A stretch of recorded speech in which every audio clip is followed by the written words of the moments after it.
नमस्कार। हमारे इस खास बुलेटिन भारत एट 7 में आपका स्वागत है। इस बुलेटिन में हम आपको विभिन्न राज्यों की खबरें आप तक पहुंचाते हैं। तो आइए शुरुआत करते हैं। मैं हूं चंद्रशेखर जोशी और आइए सबसे पहले आपको दिखाते हैं हेडलाइंस। राष्ट्रपति भवन में रक्षा अलंकरण समारोह का आयोजन। समारोह में सेना के अधिकारियों को वीरता के लिए किया गया सम्मानित। समारोह में उपराष्ट्रपति जगदीप धनखड़, रक्षा मंत्री राजनाथ सिंह सहित कई गणमान्य हस्तियों ने लिया भाग।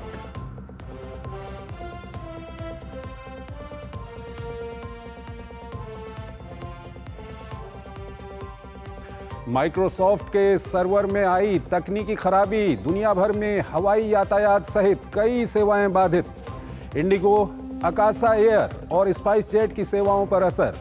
आईटी मंत्री अश्विनी वैष्णव ने कहा, कारणों की कर ली गई है पहचान।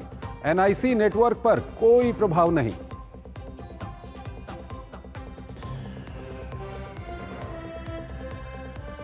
मॉनसून सत्र में आपदा प्रबंधन कानून में संशोधन समेत 6 विधेयक पेश करेगी सरकार।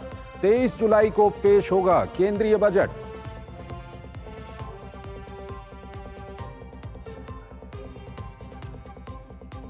उपराष्ट्रपति जगदीप धनखड़ ने दिल्ली में जलवायु शिखर सम्मेलन को किया संबोधित। कहा, समस्या से निपटने के लिए भारत पूरी तरह प्रतिबद्ध। 2030 तक गैर जीवाश्म ईंधन से 50% ऊर्जा हासिल करने के लक्ष्य की ओर अग्रसर।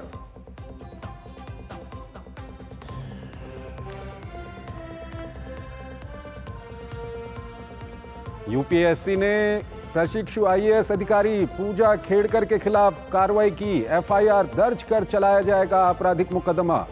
सिविल सेवा परीक्षा 2022 में उम्मीदवारी रद्द करने के लिए नोटिस किया जाएगा जारी।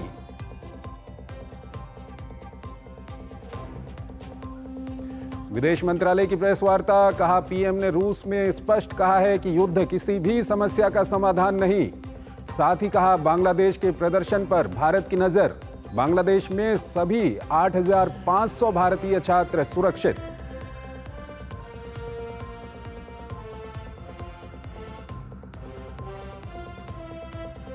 डोनाल्ड ट्रंप ने स्वीकारी रिपब्लिकन पार्टी की ओर से राष्ट्रपति पद की उम्मीदवारी। वहीं ओबामा ने बाइडेन के दोबारा चुनाव लड़ने पर जताई चिंता।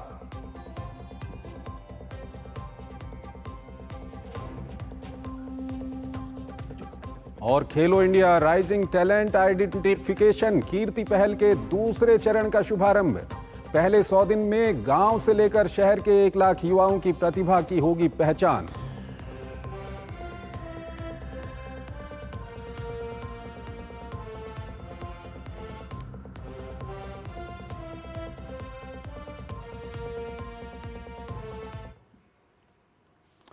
तो ये हमने आपको देश और दुनिया की विभिन्न हेडलाइंस दिखाई। आइए अब राज्यों की ओर चलते हैं और सबसे पहले बात करते हैं झारखंड की। झारखंड में बालू संकट की। तो झारखंड में बालू की किल्लत की वजह से आम लोग परेशान हैं, जिसकी वजह से लोगों को विरोध प्रदर्शन करना पड़ रहा है। काम नहीं मिलने के कारण राज्य के मजदूर दूसरे राज्यों में काम के लिए पलायन को मजबूर हो रहे हैं। आइए आपको हमारे संवाददाता सोमेश पटेल की एक स्पेशल रिपोर्ट दिखाते हैं। झारखंड में बालू की भारी किल्लत। झारखंड में ब्लैक में मिल रहा है बालू। बालू की किल्लत के कारण आम लोग घरों में निर्माण कार्य टाल रहे हैं। झारखंड में मजदूरों को काम नहीं मिल रहा। काम न मिलने से मजदूर पलायन करने को हो रहे हैं मजबूर। बालू की किल्लत पर महिलाओं ने किया अनोखा प्रदर्शन। महिलाओं ने घूम घूम कर तराजू से तौलकर 100 रुपए किलो बेचा बालू। बालू के बढ़े हुए दामों से पीएम आवास जैसे मकान बनाने में हो रही है समस्या। बालू की किल्लत को लेकर विरोध प्रदर्शन करने वाली महिलाओं का कहना है, बालू संकट गहराता ही जा रहा है। राज्य सरकार गरीबों को अबुआ आवास देने का वादा कर रही है, लेकिन बालू मिलने की कोई गारंटी नहीं है। वहीं केंद्रीय मंत्री शिवराज सिंह चौहान का कहना है कि हेमंत सोरेन आदिवासी कल्याण की बात कर रहे हैं। उन्हीं आदिवासियों को, आम जनों को बालू के अवैध उत्खनन से, बालू के बढ़े हुए दामों से पीएम आवास जैसे मकान बनाने में समस्या हो रही है।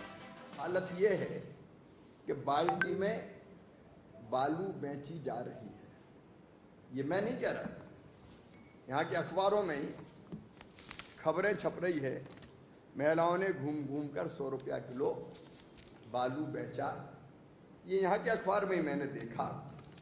बालू की हालत ये हो गई है कि गरीब तो प्रधानमंत्री आवास से लेके कहीं कोई काम करवा ही नहीं पा रहा है।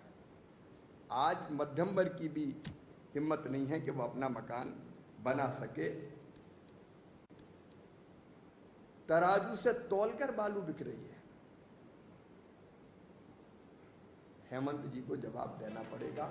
इस मामले पर झारखंड के भाजपा प्रदेश अध्यक्ष बाबूलाल मरांडी ने कहा कि झारखंड प्रदेश में बालू की लूट हो रही है। वहीं सत्तारूढ़ इंडी गठबंधन की सरकार इस मामले पर कोई कार्रवाई नहीं कर रही है। हम एक पॉलिटिकल पार्टी है और हम सामने देख रहे हैं गड़बड़ी हो रहा है, तो आवाज़ तो फिर उठाएंगे। जनता की आवाज़ को हम मजबूती देंगे, क्योंकि आज इस प्रदेश में अगर आप देखें भ्रष्टाचार हर स्तर पर, लूट भी जिस प्रकार से इलीगल तरीके से, चाहे बालू की लूट हो, चाहे पत्थर की हो, कोयला की हो, लोहा की हो, यहाँ तक कि जमीन की भी लूट हो रही है। झारखंड में बालू की किल्लत के कारण निर्माण कार्य प्रभावित हो रहे हैं और सिर्फ रांची जिले में 2 लाख से अधिक मजदूर बेरोजगार हो गए हैं और दूसरे राज्यों में पलायन कर रहे हैं। झारखंड राज्य में लोग बालू की किल्लत से परेशान हैं, जिसकी वजह से लोगों को अनोखा प्रदर्शन करना पड़ रहा है। आम लोग बालू को तराजू में तौलकर बेच रहे हैं। Somesh Patel, DD news, Ranchi, Jharkhand. अभी हम दूसरे राज्यों की ओर चलेंगे, लेकिन उससे पहले एक छोटा सा ब्रेक लेते हैं। बढ़िया है, प्राकृतिक हल्दी, मिर्ची, धनिया। नहीं, मिर्ची, धनिया, हल्दी, MDH। मैं क्या जी, सब जानते हैं, जहाँ दिखे मारियो, अपना समझ के खा लियो। स्वाद से सबको दीवाना कर दे, दीवाना कर दे। पता का चाय, गजब का स्वाद। क्यों प्रधान जी, बड़े चमक रहे हो आजकल? ऐसा कौन सा खजाना हाथ में लगा है? खजाना नहीं, मिशन मिल गया है हम सबकी जीत का। IIL के ट्रैक्टर ब्रांड का मिशन है तो जीत पक्की। दादी के हाथों का जादू और खुशबू से महकता घर। MDH गरम मसाला, असली मसालों से भरा हूँ मैं, क्योंकि हर रिश्ता है स्वाद से जुड़ा।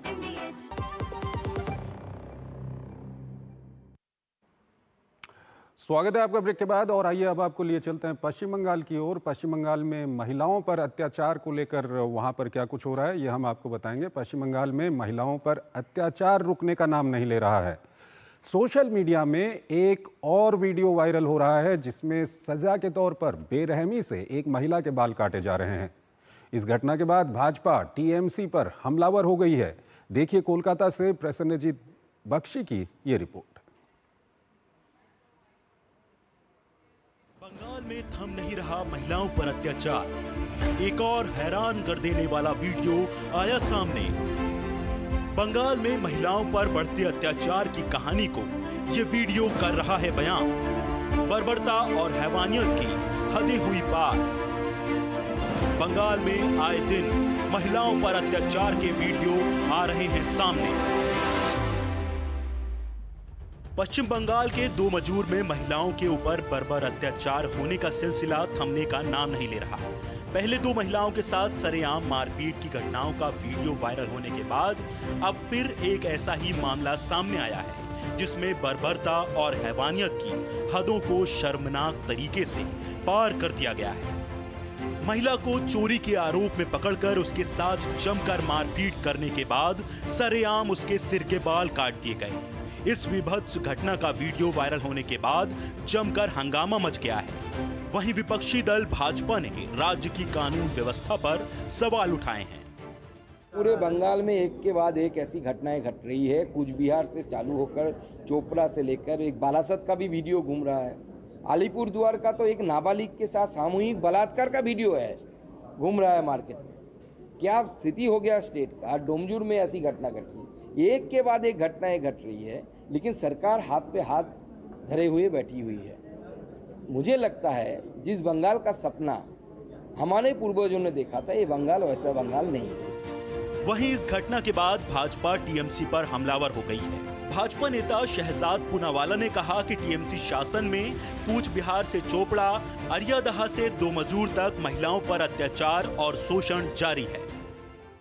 ऐसे शरिया कानून के तहत तालिबानी कोर्ट को चलाने वाले और महिलाओं का उत्पीड़न, महिलाओं के साथ प्रताड़ना करने वाले अपराधियों को तृणमूल कांग्रेस और ममता दीदी की सरकार का संपूर्ण समर्थन प्राप्त है। इसीलिए आपने देखा होगा कि जब चोपड़ा उत्तर दिनाजपुर में ये तालिबानी घटना सामने आई तो टीएमसी के एक विधायक ने कहा कि ये तो बात सामान्य है क्योंकि मुस्लिम राष्ट्र में ये होते रहता है। वहीं चौतरफा निंदा होने के बाद पश्चिम बंगाल पुलिस एक्टिव हो गई है और इस मामले में 7 लोगों को गिरफ्तार कर लिया गया है। डीडी न्यूज के लिए कोलकाता से प्रसन्नजीत की रिपोर्ट। और आइए हमारे संवाददाता प्रसन्नजीत हमारे साथ जुड़ चुके हैं कोलकाता से, उनसे हम बातचीत करेंगे। प्रसन्नजीत, अगर हम पश्चिम बंगाल की बात करें तो लगातार इस तरह के मामले सामने आ रहे हैं और सबसे बड़ी बात है कि वहाँ पर एक महिला मुख्यमंत्री हैं और इसके बावजूद भी इस तरह की घटनाएं सामने आ रही हैं। क्या कुछ कहेंगे आप? क्या कानून और व्यवस्था के मामले में काफ़ी कमज़ोर पड़ चुका है पश्चिम बंगाल? देखिए चंद्रशेखर, एक बात समझने की कोशिश करें। पहली बात तो यह है कि ये सारे वीडियो जब वायरल हम देख रहे हैं उसके बाद ही पुलिस की तरफ से कुछ कार्रवाई किया जा रहा है, ये भाजपा की तरफ से जब दबाव डाला जा रहा है।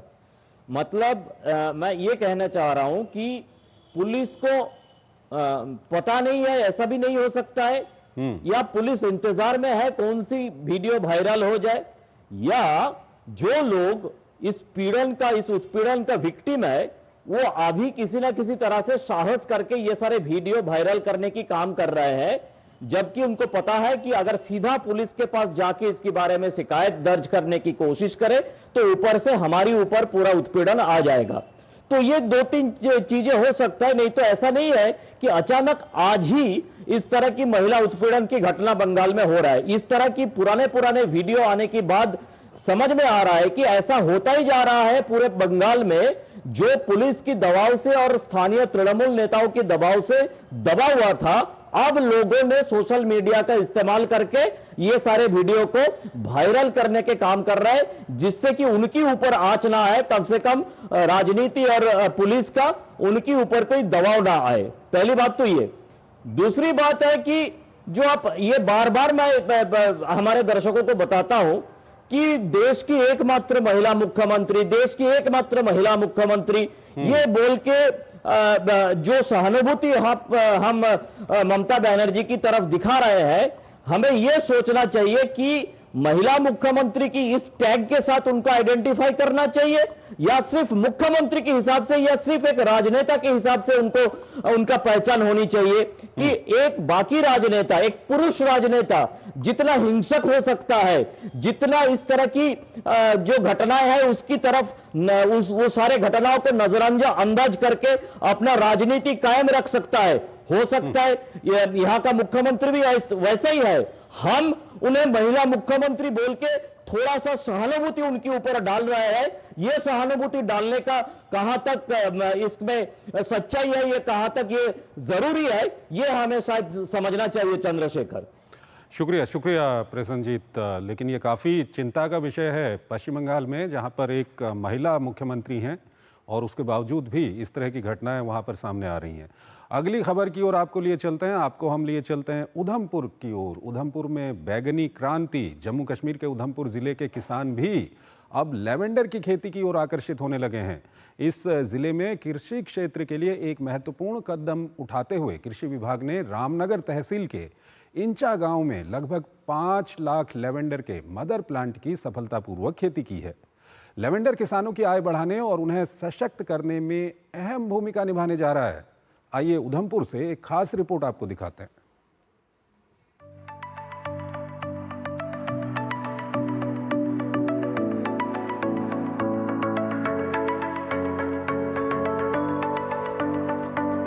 जम्मू कश्मीर के उधमपुर का कृषि क्षेत्र लेवेंडर की खुशबू बिखेरने के लिए तैयार है।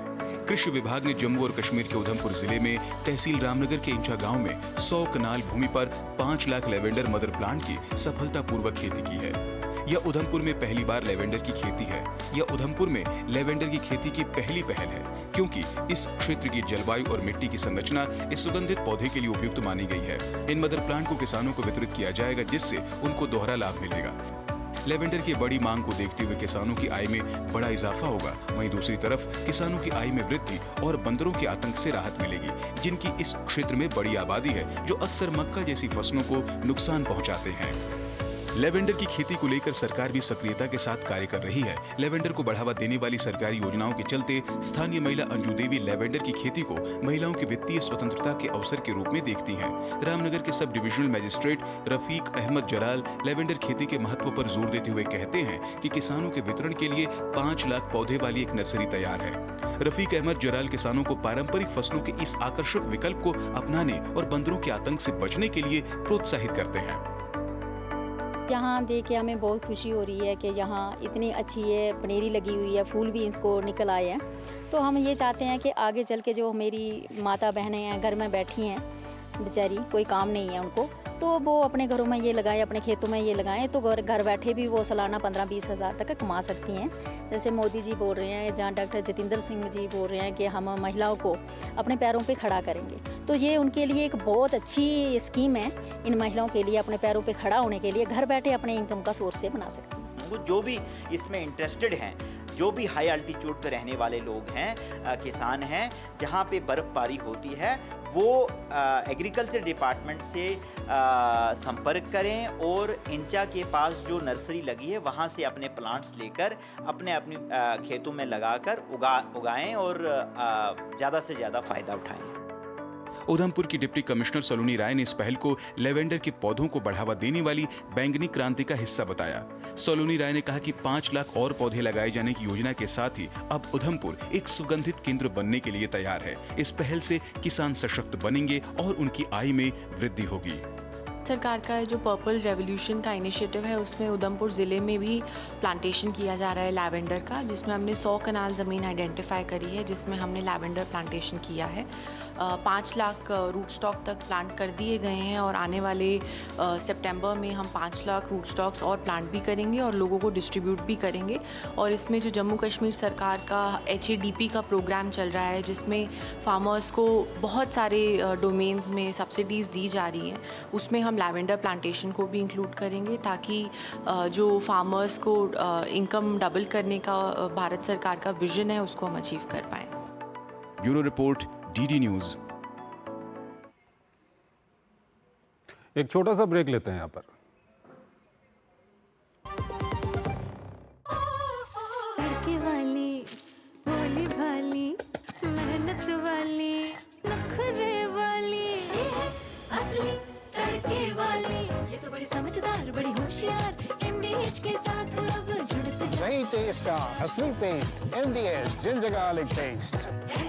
बात जब पीढ़ियों के लिए बनने वाले घर की हो तो जिम्मेदारी बड़ी हो जाती है। गैलेंट समझता है ये जिम्मेदारी। अब डबल M रिब्स के साथ गैलेंट एडवांस TMT रीबार, निर्माण का रियल हीरो। चुटकुला समझ नहीं आया? समझ तो ये नहीं आता कि खेत धान का या खरपतवार का। तो इसमें समझना क्या है दोस्त? ले आओ धान के खरपतवारों का स्पेशलिस्ट ग्रीन लेबल। IIL के ट्रैक्टर ब्रांड का ग्रीन लेबल, धान के खरपतवारों का स्पेशलिस्ट। गोल्डी छोले मसाले, जहाँ जाए रिश्ते बनाए। जहाँ जाए रिश्ते बनाए, गोल्डी मसाले।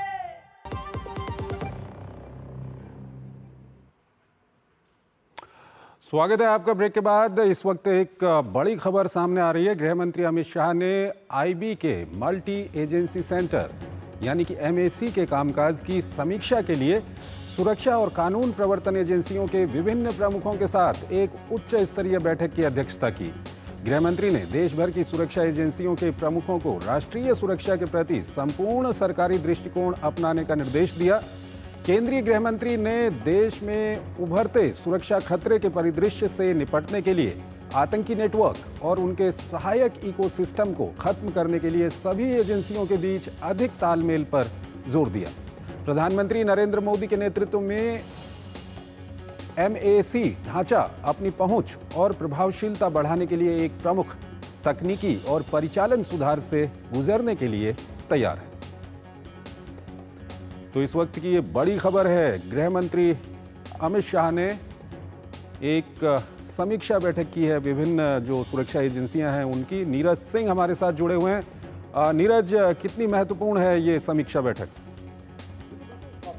आप देखें कि देश की सुरक्षा को लेकर जो गृह मंत्रालय है वो लगातार चिंतित रहता है और तमाम एजेंसियों के बीच जो तालमेल की बात है वो सबसे महत्वपूर्ण है कि अगर देश के किसी भी हिस्से में कोई भी अपराध होता है या आतंक की कोई भी घटना होती है, अगर एजेंसियों के बीच तालमेल है, चाहे वो राज्य स्तर की एजेंसियां हों या केंद्र स्तर की एजेंसियां हों, उनके बीच सूचनाओं का आदान प्रदान होगा और जब सूचनाएं समय पर पहुंचेंगी तो इन घटनाओं पर तत्काल जो लगाम है वो लगाई जा सकती है। यही कारण है कि ये बैठक काफ़ी महत्वपूर्ण है और गृह मंत्री ने स्पष्ट तौर से दिशा निर्देश दिए कि तमाम जो सुरक्षा एजेंसी हैं वो आपसी सामंजस्य के साथ काम करें, देश की सुरक्षा को पहली प्राथमिकता दें और चाहे उत्तर से लेकर दक्षिण और पूरब से लेकर पश्चिम तक तमाम जो सुरक्षा में जो एजेंसियां लगी हुई हैं वो उनका मोटिव यही रहना चाहिए कि देश के अंदर ना तो आतंकवादी घटनाएं या फिर कोई आपराधिक घटनाएं ना घट पाएँ आने वाले समय में, और अगर घटती हैं तो उन पर लगाम लगाई जा सके। और इसके साथ साथ जो आतंकवादी संगठन है या जो आपराधिक और आतंकवादियों के बीच जो गठजोड़ है उस पर कैसे हम लगाम लगा सकते हैं, उन पर कैसे शिकंजा कस सकते हैं, इन तमाम पहलुओं पर उन्होंने विचार व्यक्त किया और स्पष्ट तौर पर ये दिशा निर्देश दिए कि तमाम एजेंसियां सामंजस्य के साथ काम करें, सूचनाओं का समय पर और जल्द से जल्द आपस में आदान प्रदान करें ताकि ऐसी घटनाओं को रोका जा सके और जो घटनाएं हो रही हैं उन पर जो लोग शामिल हैं उन पर शिकंजा कसा जा सके। नीरज, आंतरिक सुरक्षा की अगर हम बात करते हैं तो उसमें जो मल्टी एजेंसी सेंटर है उसकी भूमिका कितनी महत्वपूर्ण है? देखिए, बिल्कुल महत्वपूर्ण है। आप देखें कि जिसमें तमाम एजेंसियां शामिल रहती हैं, अगर सूचनाएं तमाम एजेंसियों के बीच एक साथ साझा होगी तो निश्चित तौर पर आतंकवादियों पर या जो भी अपराधी हैं उन पर लगाम समय से लगाई जा सकती है। आप देखें कि देश में तमाम तरह की चुनौतियां हैं, चाहे हम उग्रवाद की बात करें, नक्सली समस्याओं की बात करें, आतंकवाद की बात करें।